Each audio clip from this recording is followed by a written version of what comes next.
Hello everyone, welcome back to my channel and I hope that you're all doing very well. So in today's video, we'll be discussing a poem written by Jim Ferris, that is Poems with Disabilities. तो इस poem में हम क्या पढ़ेंगे, देखो सबसे पहले हम इसका ब्रीफ इंट्रोडक्शन देख लेते हैं कि ये पोएम किस बारे में है। तो ये पोएम जो है ये हमारी ह्यूमन बॉडी के बारे में है, जो कि इम्परमानेंट है, यानी परमानेंट नहीं है, कभी भी कोई भी जा सकता है छोड़ के, ठीक है।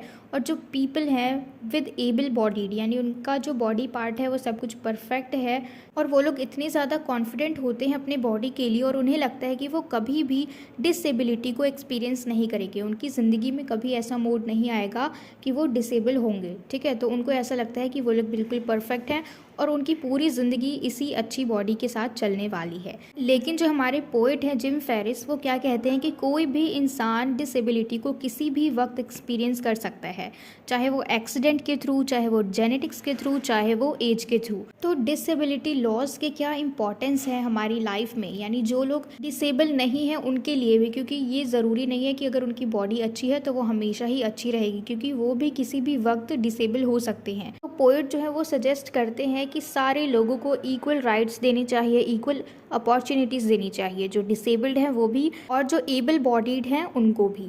तो चलिए अब हम स्टार्ट करते हैं, इस पोएम को लाइन बाय लाइन समझते हैं। I am sorry, this space is reserved for poems with disabilities. I know it's one of the best spaces in the book, but the Poem with Disabilities Act requires us to make all reasonable accommodation for poems that aren't normal. There is a nice space just a few pages over. In fact, I think it's better than this one. I myself prefer it. तो देखो ये poem किस तरीके से start होती है। ये poem जो है एक अपॉलॉजी के साथ स्टार्ट होती है, क्योंकि जो हमारे पोएट हैं वो क्या कहते हैं कि ये जो पोएम है, जो जगह इन्होंने इस बुक में ली है, ये रिजर्व्ड है एक डिसेबल्ड इंसान के लिए, जो डिसेबल्ड पीपल हैं, ये पोएम उनके लिए है। फिर वो कहते हैं नहीं, कि ये पोएम जो है सिर्फ डिसेबल्ड के लिए नहीं है, बल्कि जो एबल बॉडीड पीपल हैं उनके लिए भी है। तो जैसे कि देखो ये एक पूरी बुक है, ठीक है, एग्जाम्पल के लिए समझो ताकि हम पोएम को अच्छे से समझें कि एक बुक है और उसके अंदर काफ़ी सारे पोएम्स हैं जो कि डिसेबल्ड के बारे में नहीं है, डिसेबल्ड पर्सन के बारे में नहीं है, और हम जो हैं जो रीड कर रहे हैं, जो रीडर्स हैं वो एबल बॉडीड हैं। तो एबल बॉडीड वालों के लिए ये जो डिसेबल्ड वाले पर्सन हैं, इनकी जो पोएम है वो किसी काम की नहीं है। तो इसको हम अच्छे से समझते हैं एग्जाम्पल के थ्रू।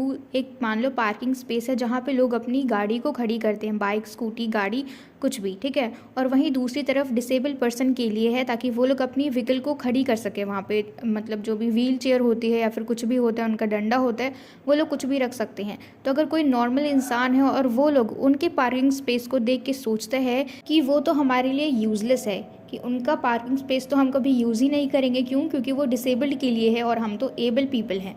तो ऐसा जो कॉन्फिडेंस होता है एबल्ड पीपल में कि वो कभी भी आगे जाके डिसेबल्ड नहीं होंगे, तो ऐसा बिल्कुल गलत है, क्योंकि एबल पर्सन जो है उसकी लाइफ में काफ़ी ज़्यादा चांसेस होते हैं कि वो किसी भी वक्त डिसेबल हो सकता है। तो इसीलिए अगर हम काफ़ी सारी चीज़ों को अवॉइड करते हैं, उसको इग्नोर करते हैं, तो ऐसा नहीं है कि वो सिर्फ डिसेबल इंसान के लिए ही है, बल्कि हमें भी सतर्क रहना चाहिए कि हम किसी भी वक्त डिसेबिलिटी को एक्सपीरियंस कर सकते हैं। तो पोएट जो है पोएम के शुरुआत में हमें सॉरी बोलते हैं और कहते हैं कि ये जो पूरी बुक है इसमें जो इन्होंने इस पोएम को जगह दी है ये डिसेबिलिटी के लिए है।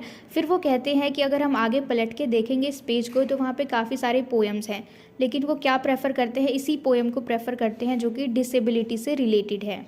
अब हम चलते हैं सेकेंड स्टैंजा पे। Actually, I don't see any of those poems right now myself. But you never know when one might show up, so we have to keep this space open. अब यहाँ पे पोएट क्या कह रहे हैं कि उन्होंने खुद भी जो इस बुक के बाकी सारे पोएम्स है आगे वाले पेजेस पे, उनको इन्होंने खुद भी नहीं देखा है, ये खुद भी इसी पोएम को पढ़ रहे हैं। किस लिए? क्योंकि बट यू नेवर नो, क्योंकि हमें कभी भी नहीं पता कि कोई भी कभी भी आ सकता है। आने का क्या मतलब है कि कोई भी एबल्ड बॉडीड पर्सन अगर उसका एक्सीडेंट हो जाता है और वो अब डिसेबिलिटी को एक्सपीरियंस करता है अचानक से, तो हमें नहीं पता कि कभी भी किसी भी वक्त किसी का भी एक्सीडेंट हो सकता है और वो लोग कभी भी आ सकते हैं। So we have to keep this space open. तो इसीलिए हमें ये जगह उनके लिए खाली रखनी है। कौन सी जगह? अगर बुक की बात करें तो इस पोएम की बात हो रही है, और अगर वैसे बात करें तो जितने भी नंबर्स ऑफ डिसेबल्ड पीपल हैं, सिर्फ अगर मान लो 5 है तो हमें 5 सीटें ही नहीं रखनी है, उसे एक्स्ट्रा रखनी है, हम 7 रख लेंगे या फिर 8 रख लेंगे या फिर 6 रख लेंगे, लेकिन ज़्यादा रखनी है, क्योंकि हमें नहीं पता कि कोई भी कभी भी एक्सीडेंट का सामना कर सकता है, कभी भी डिसेबल्ड हो सकता है। अब हम चलते हैं थर्ड स्टैंजा पे। You can't always tell just from looking at them either. Sometimes they look just like a regular poem when they roll in. You're reading along and suddenly everything changes. The world tilts a little, angles of vision jumps, focus shifts. तो इसमें पहली line का क्या मतलब है, you can't always tell just looking at them. यानी अगर कोई डिसेबल्ड पर्सन है और वो मान लो ऊपर से देखने में बिल्कुल परफेक्ट है, ठीक है, यानी उसके हाथ भी हैं पैर भी हैं, लेकिन उसको अंदर से कुछ कमज़ोरी है, ठीक है, और वो डिसेबल्ड भी कहा जाएगा माना जाएगा, लेकिन हम उनको देख के नहीं कह सकते कि वो इंसान डिसेबल्ड है, ठीक है। तो हम हमेशा सिर्फ ऊपर से उनके अपीयरेंस को देख के नहीं समझ सकते कि वो एबल है या फिर डिसेबल्ड है। Sometimes they look just like a regular poem when they roll in, you're reading along and suddenly everything changes the world। अब देखो इसमें क्या होता है कि समटाइम्स कभी कभी अगर कोई इंसान डिसेबल्ड इंसान हमारे सामने आ जाता है और हम पता नहीं लगा पाते हैं कि वो डिसेबल्ड है, हमें लगता है कि ये इंसान नॉर्मल है, ठीक है, लेकिन धीरे धीरे जब हम उनसे बात करते हैं, जब उनको समझते हैं, उनसे पास जाते हैं, देन एवरीथिंग चेंजेस। तब हमें पता लगता है कि किस तरीके से ये जो इंसान है वो डिसेबिलिटी को एक्सपीरियंस कर रहा है, डिसेबिलिटी से सफ़र कर रहा है। क्यों? क्योंकि उसके अंदर कुछ भी कमी हो सकती है, ठीक है, क्योंकि हमें नहीं पता कि वो अंदर की बीमारी को सफ़र कर रहा है, ठीक है, अंदर से उसको बहुत ज़्यादा तकलीफ हो रही है, लेकिन हम उसके अपीयरेंस को देख के नहीं समझ पाते हैं कि वो डिसेबल्ड है या फिर एबल है, ठीक है। अब यहाँ पे पोएम की क्या बात हो रही है, देखो यहाँ पे एक लाइन था कि it's like a normal regular poem. Regular poem का क्या मतलब है कि मतलब एबल बॉडीड पर्सन, और बाद में जब हम उससे क्लोज होते हैं तो हमें पता लगता है कि ये कोई नॉर्मल पोएम नहीं है, यानी कोई एबल बॉडीड इंसान नहीं है। कैसा इंसान है? डिसेबल्ड पर्सन है। अब हम चलते हैं लास्ट स्टैंजा पे, जो कि हमारा 4th स्टैंजा है। You remember your aunt died of cancer at just your age, and maybe yesterday's twinge means something after all. Your sloppy, fragile heart beats a little faster, and then you just know, and the poem is right where it belongs. तो देखो poet जो है वो क्या कहना चाहते हैं कि कोई भी इंसान जो एबल बॉडीड है वो समझता है कि वो कभी भी डिसेबिलिटी को एक्सपीरियंस नहीं करेगा, लेकिन ऐसा बिल्कुल गलत है, वो किसी भी वक्त डिसेबल हो सकता है, ठीक है। तो वो कहते हैं कि क्या तुम्हें याद है कि तुम्हारी जो आंट है वो कैंसर की वजह से उनकी मृत्यु हो गई थी जब वो सिर्फ तुम्हारे एज की थी, यानी यंग एज में थी।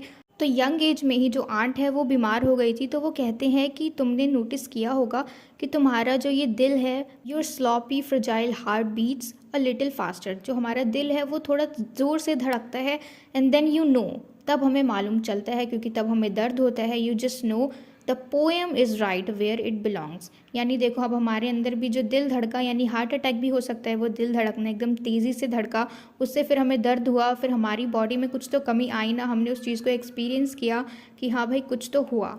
तो फिर वो कहते हैं कि फिर हमें ये बात रियलाइज़ होती है कि जिस पोएम को हम पढ़ रहे हैं, जिस पेज पे हम हैं, ये वहीं से बिलोंग करता है जहाँ से ये है। मतलब इस पोएम का जो रीडर है वो बिल्कुल सही है। अभी तक ये रीडर खुद को एबल बॉडीड समझ रहा था, लेकिन जैसे ही उसने इस पोएम को गलती से देखा तो तब तक भी उसको लग रहा था कि ये पोएम मेरे लिए नहीं है, लेकिन जैसे जैसे उस रीडर ने इस पोएम को पढ़ा उसको अच्छे से ये बात समझ में आ गई कि ये बिल्कुल सही जगह पे है, यानी इसका जो रीडर है, इसका जो ऑडियंस है इस पोएम का, वो बिल्कुल सही है, वो बिल्कुल राइट है। क्योंकि कभी भी किसी को भी कुछ भी हो सकता है, ठीक है, किसी चीज़ का भरोसा नहीं है, और आज के टाइम में तो बिल्कुल भी नहीं है। इसीलिए पोएट क्या कहते हैं कि लोग जो हैं वो बहुत ज़्यादा कॉन्फिडेंट होते हैं अपने ऊपर कि उनको कुछ भी नहीं होगा, लेकिन वो किसी भी वक्त डिसेबिलिटी को एक्सपीरियंस कर सकते हैं, ठीक है। तो इस पोएम में इतना ही, इस वीडियो में इतना ही, और मुझे पूरी उम्मीद है कि आपको ये पोएम अच्छे से क्लियर हो गया हो, कोई भी डाउट्स नहीं बचे हों, और ये वीडियो आपको अच्छी लगी हो, then please let me know in the comment box if you like this video, and share it with your friends as well so that they can get help from it. And don't forget to subscribe my channel. Until we meet in the next video, keep learning.